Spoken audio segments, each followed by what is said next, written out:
Assalamualaikum warahmatullahi wabarakatuh. Selamat siang dan salam sejahtera bagi kita semua.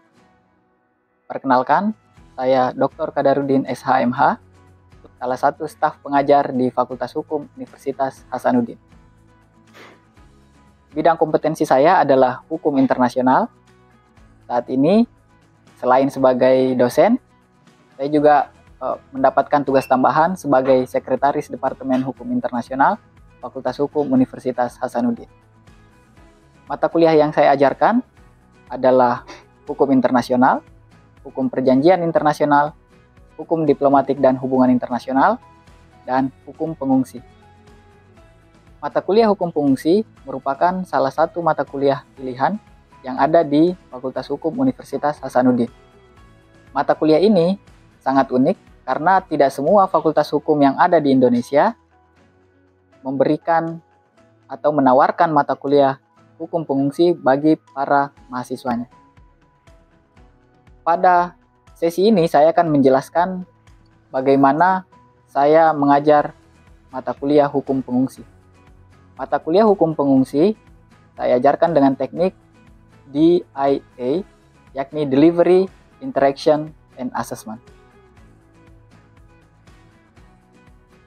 Ruang lingkup mata kuliah ini adalah terkait dengan definisi, apa itu definisi pengungsi internasional, kemudian berbagai istilah dalam pengungsi internasional, mekanisme perlindungan internasional, sumber hukum pengungsi internasional, hubungan antara pengungsi internasional dan hak asasi manusia, peranan UNHCR dalam urusan pengungsi internasional, standar perlakuan penyelesaian masalah pengungsi internasional, penyelesaian akhir dan permanen bagi pengungsi internasional, dan materi terakhir adalah pengungsi internasional dan IDPs di Indonesia. Mata kuliah ini diajarkan oleh 3 orang dosen, yakni Profesor Dr. Judarik Sawan, Profesor Dr. Iin Karita Sakarina, dan saya sendiri.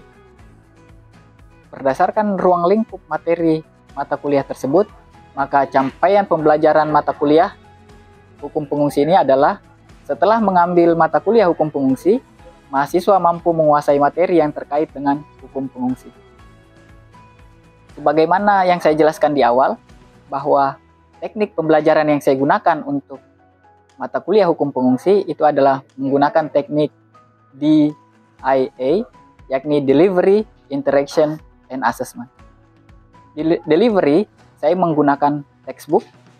Textbook yang saya gunakan itu adalah tulisan dari Helena Lambert yang berjudul International Refugee Law tahun 2010.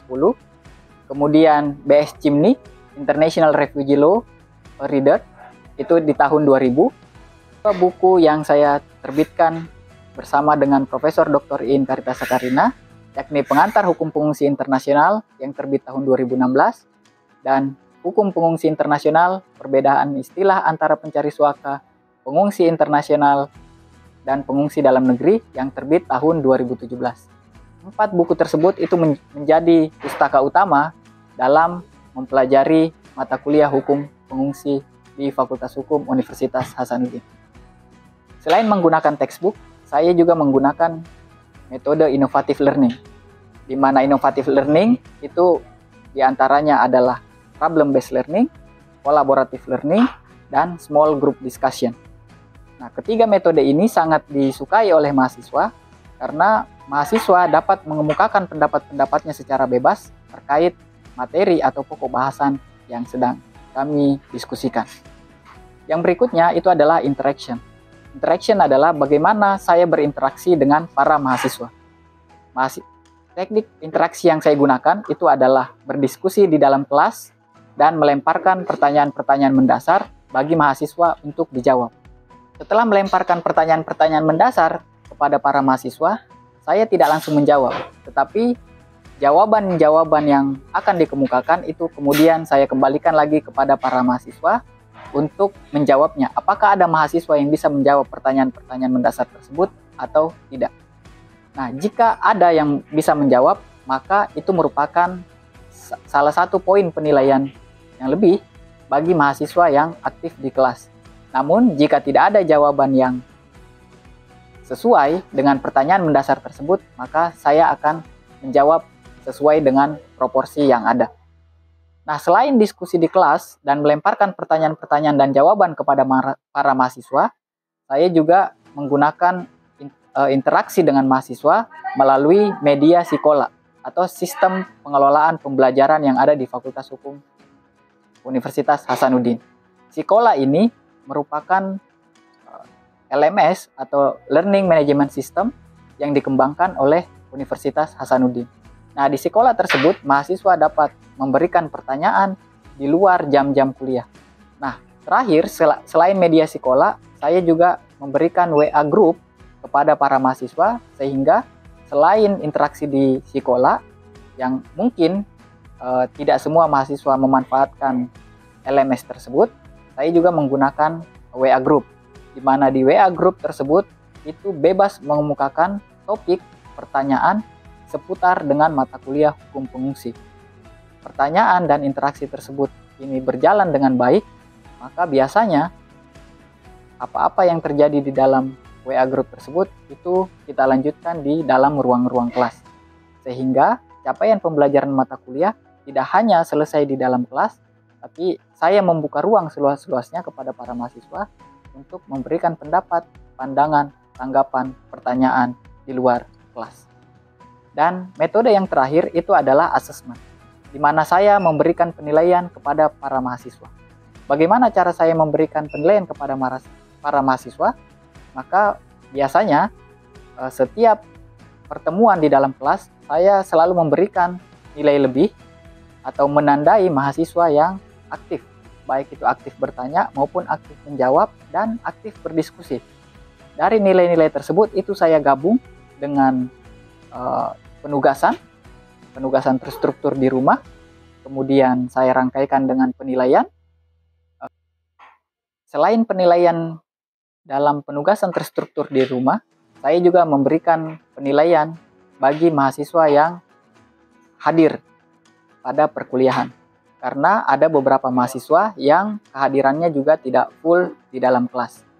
Dan penilaian terakhir itu adalah berdasarkan metode wawancara langsung ke lapangan terhadap para pengungsi. Mahasiswa saya bebaskan untuk bertanya kepada para pengungsi terkait dengan kebutuhan-kebutuhan dasar mereka yang sudah dipenuhi oleh negara maupun UNHCR dan LSM terkait, termasuk diantaranya adalah IOM. Dari hasil wawancara tersebut itu kemudian kami nilai, sehingga penilaian tersebut kami tidak ambil lagi dari ujian tengah semester dan ujian akhir semester.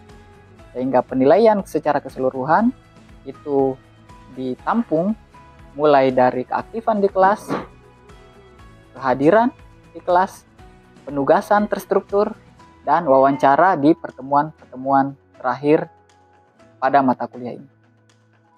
Mata kuliah ini terdiri dari 16 pertemuan dan kami tim pengajar sudah bersepakat tidak memberikan ujian tengah semester dan ujian akhir semester, sehingga seluruh materi itu diselesaikan dalam 16 pertemuan. Dan ini sudah disampaikan kepada para mahasiswa di pertemuan awal, di pertemuan pertama, sehingga para mahasiswa sudah tahu kontrak pembelajaran yang harus dipenuhi, dan mahasiswa lebih dini sudah mengetahui bagaimana caranya agar mendapatkan nilai yang baik, mengikuti perkuliahan dengan baik, dan bagaimana agar tidak mengulang mata kuliah ini di tahun-tahun berikutnya. Baik, itulah tadi gambaran mata kuliah hukum pengungsi, salah satu mata kuliah yang saya ajarkan di Fakultas Hukum Universitas Hasanuddin. Berikutnya, silahkan ikuti kegiatan saya di dalam kelas pada mata kuliah hukum pengungsi. Terima kasih. Assalamualaikum warahmatullahi wabarakatuh dan selamat siang.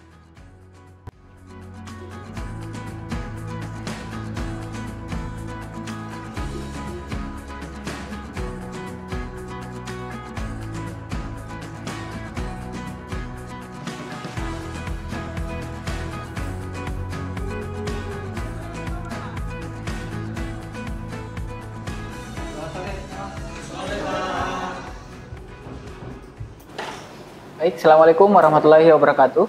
Waalaikumsalam warahmatullahi wabarakatuh. Selamat sore dan salam sejahtera bagi kita semua. Jadi kita akan melanjutkan materi dalam mata kuliah hukum pengungsi dan melanjutkan materi-materi pekan sebelumnya. Nah, ini RPS yang sudah kita sepakati bersama. Di pertemuan ke-11 dan ke-12, di sini ada materi terkait dengan standar perlakuan penyelesaian masalah pengungsi internasional. Nah, uraiannya adalah ketepatan dalam memberikan saran, baik itu perlindungan khusus, mekanisme perlindungan, dan perpindahan kedua. Jadi bentuknya non-test, penugasan makalah, dan hasil pengecekan nantinya di Flexcode sebanyak 20%. Dan untuk penilaiannya ini bisa lihat di rubrik 7. Adik-adik bisa nanti akses di Sikola ya, sistem kelola pembelajaran. Nah, adapun pustaka yang digunakan ini adalah pustaka utama, buku 1, buku 2, dan buku 3. Sedangkan pustaka pendukung ini ada di buku 1 dan buku 2. Baik, kita masuk ke materi. Apa kabar semua sore ini? Baik. Ya, baik semua ya. Baik. Nah, jadi sesuai dengan penjelasan RPS tadi, maka sore ini kita akan sama-sama berdiskusi mengenai standar perlakuan penyelesaian masalah pengungsi internasional. Nah, ini merupakan sub CPMK 9 yang ada di rencana pembelajaran semester. Jadi sub CPMK 9 itu adalah setelah menyelesaikan materi ini, mahasiswa mampu memberikan saran mengenai standar perlakuan penyelesaian masalah pengungsi internasional. Nah, adapun materi pembelajarannya ini ada 3, yakni perlindungan khusus, mekanisme perlindungan, dan perpindahan kedua. Nah, namun untuk hari ini atau untuk sesi ini kita hanya bahas mengenai 2 materi, yakni perlindungan khusus dan mekanisme perlindungan. Mengenai materi perpindahan kedua itu kita akan bahas di pekan berikutnya. Buku rujukannya silahkan lihat di pustaka utama di buku kedua ya, buku kedua. Adik-adik bisa baca di bab 7 terkait dengan standar perlakuan penyelesaian masalah pengungsi internasional, ada di halaman 208 sampai dengan 228. Nah, adapun tahapan pembelajaran kita sore ini, kita ada 5 tahap. Yang pertama adalah brainstorming, yang kedua perlindungan khusus, yang ketiga mekanisme perlindungan, yang keempat kesimpulan, dan terakhir itu adalah sesi tanya jawab. Namun dalam sesi ini jangan terpaku pada tahapan pembelajaran ini. Adik-adik bisa menyanggah, bisa menanggap, atau bisa bertanya tanpa harus menunggu pada sesi 5 ini. Nah, sesi pertama yakni brainstorming. Nah, dalam brainstorming ini saya akan melempar 2 pertanyaan mendasar kepada adik-adik sekalian. Silahkan adik-adik analisis pertanyaan ini dan jawab setepat mungkin. Jadi berdasarkan pertemuan-pertemuan sebelumnya, kan adik-adik sudah belajar mengenai apa itu definisi ya, pengungsi internasional, bagaimana sumber hukumnya, bagaimana penetapan statusnya. Nah, sekarang pertanyaan mendasarnya adalah, kapan perlindungan internasional bagi pengungsi ini didapatkan? Atau kapan seorang pengungsi ini mendapatkan sebuah perlindungan internasional? Ada yang bisa menjawab? Ya, silakan. Ya, nama? Dian Fatmawati ya, baik. Baik. Jadi pengungsi mendapatkan perlindungan internasional ketika dia ditemukan di negara lain selain negara asalnya, ketika dia tidak bisa mendapatkan perlindungan atau tidak mau meminta perlindungan dari pemerintahnya atas ketakutan persekusi atas dirinya. Baik. Nah, tepat ya. Nah, jadi kapan seorang pengungsi internasional itu mendapatkan perlindungan? Yang pertama adalah ketika dia tidak mendapatkan perlindungan dari negara asalnya. Dan yang kedua, ketika dia sudah meninggalkan negara asalnya. Artinya ketika dia meninggalkan negara asalnya, perlindungan dari negara asalnya ini sudah tidak ada lagi. Sebenarnya bisa kalau pemerintah atau negara mau memberikan perlindungan, karena kita mengenal yang namanya asas personal aktif, mengikuti warga negara kemanapun dia berada. Tapi karena negara tidak mau, di awal kan negara tidak mau ya, dan yang kedua dia sudah meninggalkan wilayah teritorial negaranya, maka barulah dia baru mendapatkan perlindungan internasional. Jelas ya? Baik, pertanyaan yang kedua adalah, apa yang menjadi dasar hukum pelaksanaan perlindungan internasional bagi pengungsi? Atau secara teknis, pertanyaannya adalah, Apa yang menjadi dasar bagi Indonesia memberikan perlindungan bagi pengungsi? Ada yang mau menjawab? Ya, silakan. Atas nama siapa? Nama saya Muhammad Raul Daifi Ahmad. Muhammad Raul Daifi Ahmad. Raul ya, Muhammad Raul ya, silakan. Jadi dasar hukum itu Indonesia sendiri, yaitu Indonesia mengandung prinsip non-refoulement, atau tidak boleh Indonesia mengusir orang pengungsi yang datang di negaranya. Dan yang kedua ada juga dasar hukum, yaitu Perpres nomor 125 tahun 2016 tentang penanganan seorang pengungsi dari luar negeri. Baik, ya, tepat ya. Nah, jadi dasar hukum bagi Indonesia dalam memberikan perlindungan terhadap pengungsi itu ada dua. Yang pertama adalah prinsip non-refoulement. Jadi ini general principle of international law ya.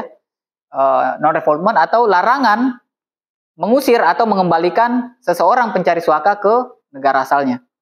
Dan yang kedua adalah Perpres atau Peraturan Presiden nomor 125 tahun 2016 tentang penanganan pengungsi luar negeri.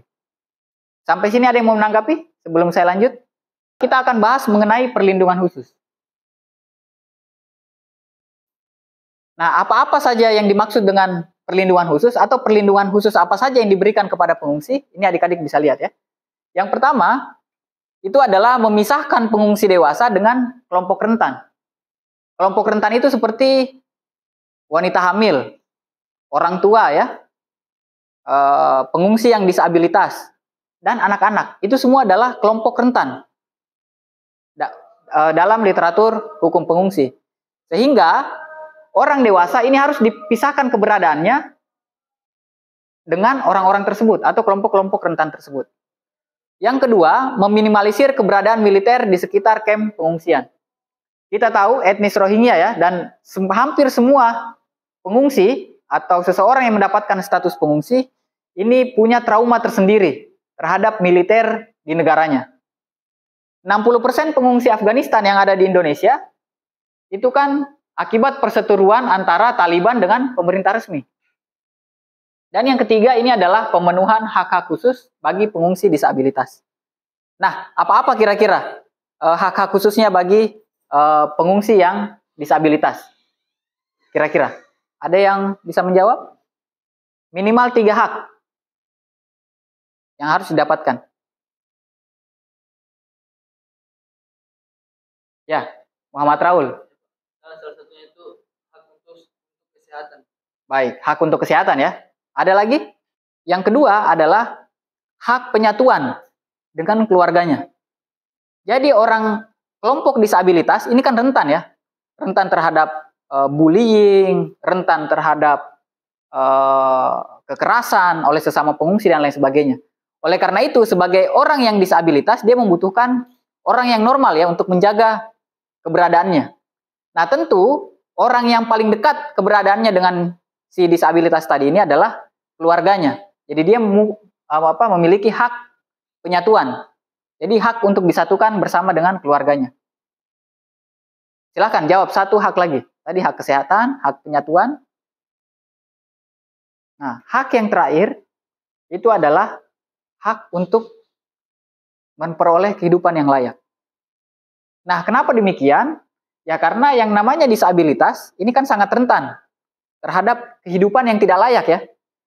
Seseorang yang antri ambil nasi, ketika dia ikut antri, sedangkan kakinya ini patah satu dan dia harus menggunakan tongkat, ini kan sangat sulit ya untuk dia dapatkan. Nah, belum lagi ketika dia tidur atau sedang beristirahat dengan para pengungsi lain. Ada masa ketika dia istirahat, kakinya tersenggol. Kakinya yang sakit tadi atau yang patah tadi tersenggol dan lain sebagainya. Nah, oleh karena itu, 3 hak utama tadi, hak kesehatan, hak penyatuan, dan hak perlakuan yang layak, itu harus didapatkan oleh kelompok atau individu-individu pengungsi yang disabilitas. Sampai di sini ada yang mau menanggapi? Atau bertanya? Jelas ya? Baik, kita lanjut. Di sesi 3 ini kita akan bahas mengenai mekanisme perlindungan. Nah, ini materi kedua ya, mekanisme perlindungan. Nah, mekanisme perlindungan bagi pengungsi internasional ini setidaknya ada 6 ya.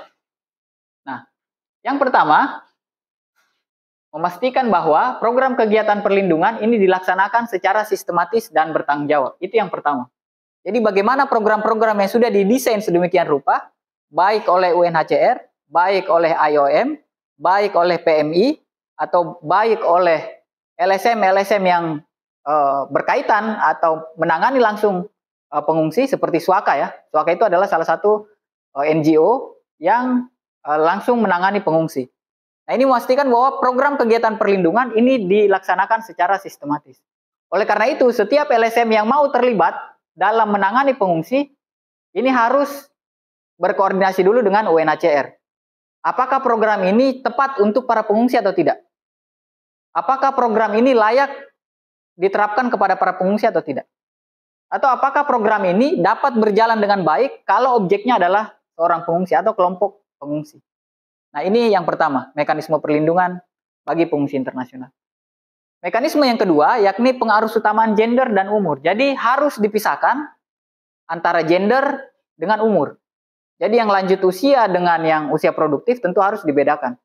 Karena kalau para pengungsi atau kelompok pengungsi yang usia lanjut ini perlu treatment khusus atau perlu penanganan yang berlebih ketimbang orang-orang yang usianya masih usia produktif. Yang ketiga adalah menyesuaikan dengan aturan hukum nasional negara setempat. Nah, ini juga terkait dengan program. Apakah program ini tidak bertentangan dengan undang-undang nasional atau tidak? Apakah program ini tepat diperuntukkan bagi para pengungsi? Contoh begini, kita punya waktu itu surat edaran ya dari Menteri Kesehatan, larangan untuk berkumpul. Yang keempat, ini melibatkan banyak pihak yang sekiranya perannya dibutuhkan. Jadi ini sengaja diberi tanda hijau ya. Jadi yang sekiranya perannya dibutuhkan. Kalau perannya tidak terlalu dibutuhkan, ini dihindari. Karena apa? Karena semakin banyak pihak yang mengelola, ini akan sangat sulit untuk mengkoordinirnya. Apalagi satu-satunya organ ya, organ PBB yang menangani pengungsi yaitu UNHCR, ini terbatas sumber dayanya. Sehingga ketika banyak pihak, banyak NGO yang terlibat, maka akan sulit mengkoordinirnya. Yang kelima, ini memperkuat kesertaan para pengungsi dalam kegiatan pengambilan keputusan, membantu membina kepercayaan diri dan harga diri pengungsi, serta mendorong kemandirian. Nah, jadi yang namanya pengungsi, karena dia mencari SWAKA atas alasan keamanan yang mengancam dirinya, maupun kelompoknya, ataupun keluarganya, maka tentu ia akan sangat rentan terhadap trauma-trauma atau kekerasan yang dialami di negara asal. Nah, oleh karena itu sangat penting program yang dicanangkan baik oleh UNHCR maupun NGO ini melibatkan para pengungsi, membangun kepercayaan diri para pengungsi. Yang tadinya kepercayaan dirinya hilang, apalagi dia merasa ada di wilayah yang baru, wilayah yang bukan tempat asalnya, di negara orang, ya biar bagaimanapun, walaupun mereka dilindungi ya, karena mereka mendapat status pengungsi, tapi kan istilahnya dia adalah penumpang ya, dia menumpang di negara transit, dia menumpang di Indonesia, menumpang hanya sementara. Nah, oleh karena itu biasanya orang menumpang ini tidak akan kesulitan timbul kepercayaan dirinya.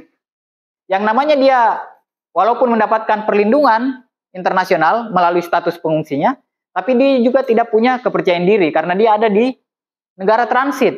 Beda kalau dia di negara tujuan. Kalau di negara tujuan dia sisa tunggu dinaturalisasi atau dijadikan warga negara. Tapi kalau di negara transit walaupun dia 10 tahun ada di sini, tetap mereka statusnya adalah penumpang ya. Seperti itu. Dan yang terakhir ini adalah evaluasi program.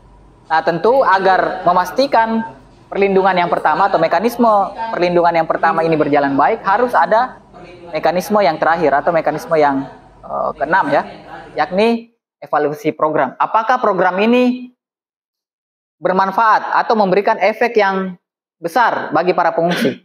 Kalau tidak, program tersebut itu tidak boleh dilanjutkan lagi di tahun-tahun berikutnya. Jadi mencari lagi program mana yang lebih cocok. Nah, inilah gunanya evaluasi. Nah, di sesi terakhir ini adalah kesimpulan. Nah, jadi perlindungan khusus, kesimpulannya ya, perlindungan khusus ini diberikan agar trauma saat melarikan diri dan beban hidup di pengungsian ini dapat teratasi. Karena trauma lambat laun akan meruntuhkan struktur sosial normal pengungsi ini dapat terjadi pada pengungsi yang tinggal di tengah-tengah masyarakat setempat atau yang tinggal di camp atau di pusat-pusat penampungan khusus. Nah, ini tujuan utama atau tujuan besar dari perlindungan khusus. Sedangkan tujuan utama atau tujuan besar dari mekanisme perlindungan ini adalah untuk memastikan bahwa kegiatan perlindungan dilaksanakan secara terprogram, tidak merugikan pengungsi dan negara setempat, dan terus dilakukan perbaikan sampai pada tahap ideal. Dan sesi terakhir kita akan banyak diskusi. Nah, namun untuk sore ini, karena waktu kita juga terbatas, saya batasi 2 orang yang mau bertanya atau yang mau berdiskusi lebih dalam terkait dengan materi yang sama-sama kita bahas sore ini. Ada? Ya. Atas nama siapa? Jerry ya? Ya, silakan Jerry. Tadi kan dibilang sebenarnya perlindungan khusus itu untuk mengatasi masalah trauma. Ya. Tapi sampai di mana kita bisa tahu kalau si trauma itu untuk mengatasi masalah trauma? Nah, setahu saya di dalam sampai di mana kita bisa tahu kalau trauma itu trauma healing ya? Untungnya. Ya. Ya. Itu kan mungkin besar sudah tertanam di dalam otak. Karena pemerintah atas yang masalah itu. Kita tidak pernah tahu berapa lama bisa. Baik. Nah, inilah tugas UNHCR sebagai organ PBB yang diberikan mandat untuk mengurus pengungsi. Jadi sebelum ada konvensi 1951, itu UNHCR sudah bekerja. Namun payung hukumnya ini masih bersifat regional, belum universal. Nah, barulah di tahun 51 setelah Perang Dunia Kedua ya, baru konvensi 51 lahir dan UNHCR betul-betul dimandatkan untuk mengurus pengungsi. Nah, UNHCR ini akan mencarikan solusi bagi program-program yang cocok bagi para pengungsi. Nah, solusi ini tentunya terkait dengan banyak pihak untuk mensukseskan sebuah program. Nah, biasanya UNHCR ini melibatkan ya penterjemah. Yang kedua, tentu dia melibatkan tenaga medis. Karena bagaimanapun seorang pengungsi pertama kali datang ke Indonesia pasti punya